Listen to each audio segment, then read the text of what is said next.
अंकिता एक गरीब परिवार की लड़की थी। गांव-गांव में 16-17 साल की उम्र होते ही शादी करने की जल्दी हो जाती है।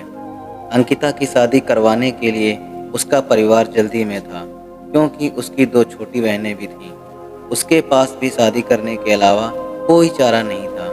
वह दिखने में साधारण थी और घर के हालात भी दहेज देकर शादी करने के अनुकूल नहीं थे, इसलिए उसकी शादी जुड़ती नहीं थी। उसमें या गोत्र या कुंडली में कमी दिखाकर बहुत से रिश्ते मना कर देते थे। अंत में एक रिश्ता आया और उस लड़के ने उसे पसंद कर लिया। लड़का सेना में सिपाही था। बुजुर्ग लोगों ने शादी करने पर नाराज़गी जताई और कहने लगे कि लड़का अपनी पत्नी को समय नहीं दे पाया और कल शहीद हो गया तो। पिता ने बेटी से पूछा। अंकिता ने अपने पिता की परेशानी देखकर शादी के लिए हामी भर दी और शादी हो गई। अंकिता अपने ससुराल चली गई।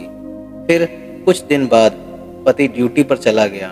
अंकिता अकेली रह गई। वह सोचने लगी कि घर बैठे बैठे क्या करना चाहिए। सास से पूछने के बाद ही वह पहली बार घर की सीढ़ियों से नीचे उतरी। यह गांव कैसा है वह देखने गई थी। गांव बहुत बड़ा था, वहां उसे कोई नहीं पहचान सका। वह एक बड़ी दुकान के सामने चल रही थी। तभी एक दुकानदार ने आवाज़ लगाई और कहने लगा कि भाभी, कोई सामान चाहिए क्या? उसने दूर से नहीं कहा। कुछ दूर पर एक किसान अपने खेत का कृषि सामान लेकर शहर की ओर जा रहा था।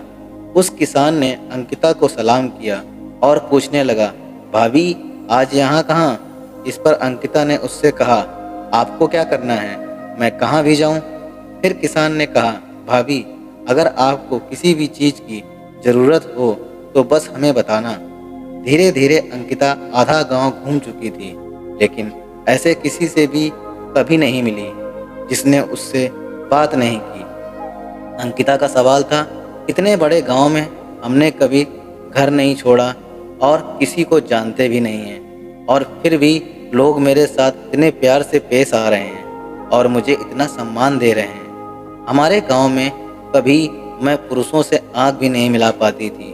लोगों की ऐसी गंदी निगाहें देखकर मैं उम्र में आने के बाद घर से बाहर निकलना बंद कर दिया था। लेकिन यहाँ स्थिति इतनी उल्टी कैसे? घर जाकर उसने अपनी सास से पूछा।